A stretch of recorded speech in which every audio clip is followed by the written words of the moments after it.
Friends, हर किसी की life में एक टाइम जरूर आता है जब सब कुछ सही चलते हुए भी उसे ऐसा लगता है कि इतना काफी नहीं है, मुझे अपनी लाइफ में और भी आगे तक जाना है। पर आगे बढ़ने के लिए स्टेप कौन सा लेना है इसका कोई आइडिया नहीं होता। और कैन नाम के लड़के के साथ भी कुछ ऐसा ही हुआ था। वो अपनी लाइफ में बोर होने के साथ साथ बहुत परेशान भी हो चुका था और उसका कोई भी काम करने में मन नहीं लग रहा था। मतलब वो जॉब कर रहा था, उसमें सैलरी भी अच्छी होने के बाद भी इसमें वो खुश नहीं था। फिर वो जब भी घर जाता था उसकी वाइफ उससे झगड़ने लगती। इसके अलावा उनके जो बच्चे थे वो भी घर की इस टेंशन की वजह से स्कूल में काफी बुरा परफॉर्म कर रहे थे। ओवरऑल आप ये कह सकते हो कि कैन की लाइफ काफी मुसीबतों में गुजर रही थी और यही चिंता उसको हर दिन खाए जा रही थी। पर जब कैन ने आसपास के लोगों को थोड़ा डीपली ऑब्जर्व किया तब उसको ये रियलाइज हुआ कि इस तरह की लाइफ जीने वाला वो अकेला नहीं है। उसके फ्रेंड्स और रिलेटिव्स लगभग हर कोई इसी तरह की लाइफ जी रहे हैं। पर अजीब बात यह है कि उनको अपनी इस तरह की लाइफ से कोई शिकायत ही नहीं है। पर कैन को ये सब कुछ बिल्कुल सही नहीं लगता था। लेकिन कैन की लाइफ तब बदल गई जब उनकी मुलाकात जिम नाम के एक इंसान से हुई। जिम कैन के बेटे के फुटबॉल कोच थे। एक दिन जब कैन अपने बेटे का फुटबॉल मैच देखने गए तब उन्होंने देखा कि उनके बेटे की टीम अब काफी अच्छा परफॉर्म कर रही है और उनके जो कोच हैं वो भी इस बार बाकियों से काफी अलग नजर आ रहे हैं। पर इसके पीछे की क्या वजह थी ये जानने के लिए कैन ने जिम को अपने पास बुलाया और उनसे कुछ बातें की। उन्होंने जिम से पूछा कि पिछले साल तक आपकी टीम बहुत ही नॉर्मल परफॉर्म कर रही थी और उस टाइम मेरी नजरों में आप भी नॉर्मल लग रहे थे, बट अब ऐसा क्या हो गया जो आप इतने बदले हुए लग रहे हैं और आपकी टीम जो कल तक टिक भी नहीं पाती थी वो आज इतने सारे मैच जीत रही है। तो अब जिम कैन से कहते हैं कि हाँ, पिछले साल मेरी लाइफ नॉर्मल लग रही थी, मैं अपनी लाइफ और कैरियर में सिर्फ ठीक ठाक ही कर रहा था, लेकिन मुझे उस टाइम पता था कि मैं इससे और बेहतर कर सकता हूँ। और इसका आइडिया मुझे 2002 के विंटर ओलंपिक्स में हुआ था जिसमें 5000 मीटर की एक रेस थी। इसको देखकर मुझे पता चला कि कनाडा अमेरिका को सिर्फ 2.9% पीछे छोड़कर आगे निकल गया। जब मैंने इस चीज को देखा तो मुझे रियलाइज हो गया कि कितनी बार लोग सिर्फ इतना ही नहीं बल्कि इससे भी कम यानी शायद 1% से भी रेस हार जाते हैं। इसीलिए तभी मुझे ख्याल आया कि अभी हम अपनी लाइफ में जहाँ पर भी हैं, जिस कैरियर को परस्यू कर रहे हैं उसमें अगर हम भी 1% इम्प्रूवमेंट लाना शुरू कर दें तो कुछ टाइम बाद हमारी लाइफ पहले से काफी अच्छी हो सकती है। साथ ही हम 1% इम्प्रूवमेंट से अपनी पर्सनल लाइफ जो पहले काफी बिखरी हुई थी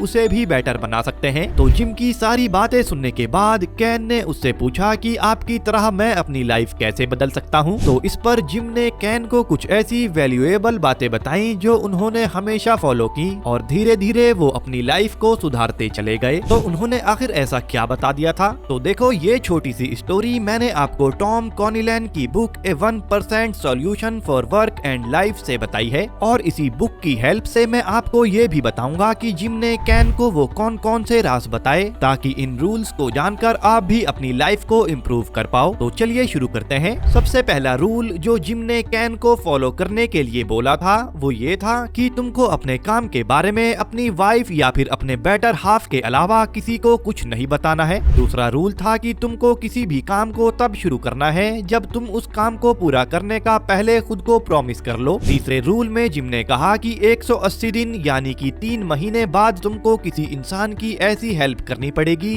जैसे मैं आज तुम्हारी कर रहा हूँ। इन सभी बातों को बताने के बाद उन्होंने एक ग्रुप के बारे में बताया। वो ग्रुप लोगों की लाइफ बदलने में काफी हेल्प करता था और उन्होंने कैन को कार्लोस नाम के एक आदमी जो कि उस ग्रुप में एक सेल्स एग्जीक्यूटिव थे उनसे बात करने को कहा। फिर जब कैन कार्लोस से मिले तो कार्लोस की नजर कैन की पॉकेट में रखी एक नोटबुक पर पड़ गई। उन्होंने कैन से पूछा कि इसमें आखिर क्या लिखा है। तब कैन ने वो नोटबुक निकाली और उसमें लिखी कुछ बातें बतानी शुरू कर दी। सबसे पहले कैन ने कहा कि आप हर काम में हमेशा जीत नहीं सकते, लेकिन आप हर बार उस काम को करने में अच्छा जरूर कर सकते हो। दूसरी बात उन्होंने कही कि हार और जीत में कई बार सिर्फ 1% का ही फर्क होता है। तीसरी बात कि हम हर एक इंसान से अच्छे नहीं हो सकते, लेकिन हम अपने आसपास के 100 लोगों से 1% तो बेटर बन ही सकते हैं। कैन की ये बातें सुनकर कार्लोस काफी खुश हुए। कैन ने उनसे कहा कि मैं अपनी लाइफ में चेंज करना चाहता हूँ क्योंकि मैं जो काम करता हूँ वो काम करने का मेरा बिल्कुल मन नहीं करता और मुझे मोटिवेशन भी नहीं मिलती। कार्लोस ने कहा कि अगर तुम तब काम करते हो जब तुम मोटिवेट फील करते हो तो सॉरी, तुम कभी भी अपने काम में खुश नहीं रह पाओगे। अपने काम को करने का तुम तरीका ही ऐसा बना लो कि उसे कंप्लीट कंप्लीट करने के बाद तुम खुद ही मोटिवेट हो जाओ। और फिर कार्लोस ने अपनी स्टोरी बताते हुए कहा कि कुछ टाइम पहले मुझे भी प्रेजेंटेशन देने में काफी हिचकिचाहट होती थी, मुझे काफी डर लगता था और मैं हमेशा यही कोशिश करता था कि किसी को भी प्रेजेंटेशन मिल जाए, बस मुझे ना मिले, और मैं किसी भी प्रेजेंटेशन के लिए अपना हाथ खड़ा ही नहीं करता था। लेकिन एक बार बॉस ने एक छोटे से ग्रुप को सेल्स ट्रेनिंग देने का काम मुझे संभालने को कह दिया, और फिर उस टाइम जब मैंने उन सभी लोगों को अकेले ट्रेनिंग दी तो उस दिन से ही मेरे अंदर एक अलग ही जोश आ गया, जिसके बाद मैंने फिर कभी दूसरों से बातें करते हुए हेजिटेट होना कम कर दिया और मैं प्रेजेंटेशन भी देने लग गया। तो तुम भी अगर उस काम को करने का बस थोड़ा सा तरीका चेंज कर दो, फिर उस काम को करते रहने के लिए तुम हमेशा मोटिवेटेड रहोगे। अब कार्लोस से मिलने के बाद कैन को इनके ग्रुप के दूसरे मेंबर पैट से मिलना था। पैट एक फिजिक्स के टीचर थे। उन्होंने सबसे पहले कैन से पूछा कि तुमने अब तक क्या सीखा है। तो कैन ने उनको अपनी नोटबुक दिखाई तो पैट ने उनकी नोटबुक देखकर उसमें कुछ और एक्स्ट्रा लाइनें भी ऐड कर दी, जैसे अपने काम को करने के तरीके में कुछ बदलाव करना, जिससे कि वो काम करना आपके लिए आसान हो जाए और आप उस काम को करने के लिए मोटिवेटेड रहें। नंबर 2,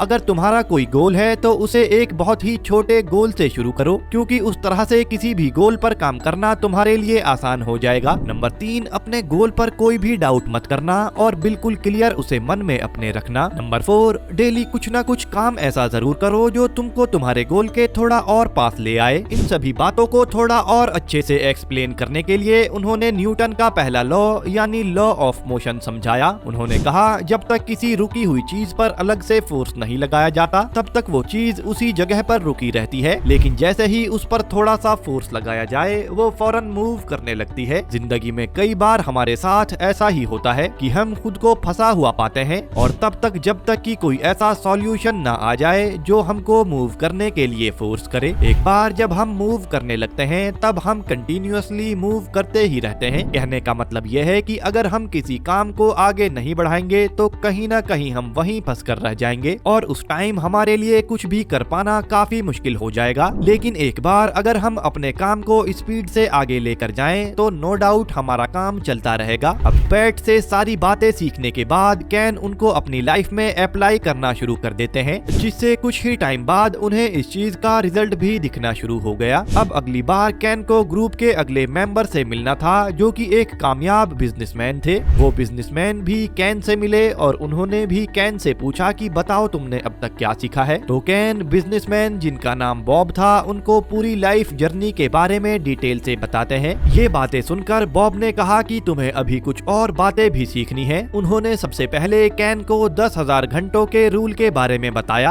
उन्होंने कहा कि अगर तुमको किसी भी चीज में मास्टर बनना है, मास्टर यानी किसी चीज में भी महारत हासिल करनी है, तो उस काम को किसी भी तरह से 10,000 घंटे दे दो और वो भी पूरा मन लगाकर। तो मैं गारंटी देता हूँ कि तुम जिस फील्ड को भी पकड़ोगे वहाँ पर तुम इस फील्ड के मास्टर बन जाओगे। तो देखो आज के टाइम में हर कोई फेसबुक के फाउंडर मार्क जकरबर्ग की तरह बनना चाहता है और एक फेसबुक जैसी बड़ी कंपनी बनाना चाहता है, लेकिन कोई भी उनकी तरह से फेसबुक बनाने से पहले अपनी प्रोग्रामिंग स्किल को प्रैक्टिस करने में 10,000 घंटे नहीं देना चाहेगा। और तुमसे भी जब मैं ये 10,000 घंटों की बात कर रहा हूँ तो तुमको भी ये काफी ज्यादा लग रहे होंगे। तो कैन कहते हैं जी हाँ बिल्कुल, क्योंकि 10,000 घंटे किसी भी चीज में लगाना कोई छोटी बात नहीं है। और कैन ने इस बात से साफ इनकार कर दिया और अब कैन ने अगले ग्रुप मेंबर से मिलने को भी मना कर दिया और अब तक उन्होंने ग्रुप वालों से जो कुछ भी सीखा था बस उसे ही फॉलो करने लग गए। और इस बात की खबर अब जिम को लगी तो उन्होंने कैन से कहा कि देखो तुम इस तरह से इस जर्नी को बीच में नहीं छोड़ सकते और तुमको इस ग्रुप के अगले मेंबर क्रिस से मिलना ही होगा। फिर काफी कहासुनी होने के बाद कैन उनसे मिलने को तैयार हो गए। तो क्रिस एक साइकोलॉजिस्ट लेडी थी और जब कैन क्रिस से मिलने जा रहे थे तो उन्हें इस बात की टेंशन हो रही थी कि पता नहीं अब ये लेडी क्या क्या मुझे सिखाएगी। लेकिन जब कैन क्रिस से मिले तो उनको कुछ भी नहीं कहा, बल्कि उन्होंने कैन से कहा कि देखो मुझे पता है कि जो भी उस 10,000 घंटों की बात को सुनता है वो यही रिएक्शन देता है, क्योंकि 10,000 घंटों तक प्रैक्टिस करने से पहले कोई 100 बार सोचेगा। और थोड़ा सोचो कि अगर तुम इस बारे में सोचो ही ना और बस करना शुरू कर दो, फिर चाहे वो एक्सरसाइज करना हो या कोई स्किल सीखना हो या फिर कोई बुक रीड करना हो, तो उस चीज को अगर तुम 2 हफ्ते तक भी कंटिन्यू करते हो तो तुमको उससे अपनी लाइफ में एटलीस्ट 1% इम्प्रूवमेंट तो देखने को मिल ही जाएगा। और इसी 1% से मोटिवेट होकर जब तुम आगे भी इसे कंटिन्यू करोगे तो हर बार 1% इम्प्रूवमेंट होते होते ये चैन बनती चली जाएगी। और 10,000 घंटों की प्रैक्टिस भी ऐसे ही काम करती है। जब तुम शुरू में थोड़ी थोड़ी प्रैक्टिस करके उसे कंटिन्यू रखते हो तो ये डेली की प्रैक्टिस बढ़ते बढ़ते 10,000 घंटे तक बन जाती है। अब क्रिस से मिलने के बाद कैन को ये बात अच्छे से समझ आ गई। फिर उन्होंने इन बातों को भी फॉलो किया और अपनी लाइफ, कैरियर और फैमिली और खुद को हर चीज में इम्प्रूव करते चले गए। तो दोस्तों, अगर आप चाहें तो इन बातों को फॉलो करके कैन की तरह से आप भी 1% सॉल्यूशन के साथ अपनी लाइफ को बदल सकते हो। और इस पूरी वीडियो में बताई गई बातें आपको बहुत काम आने वाली हैं। वैसे इसी तरह की इंफॉर्मेशनल वीडियोस के लिए आप इस चैनल को सब्सक्राइब भी जरूर कर लेना। Bye friends, take care.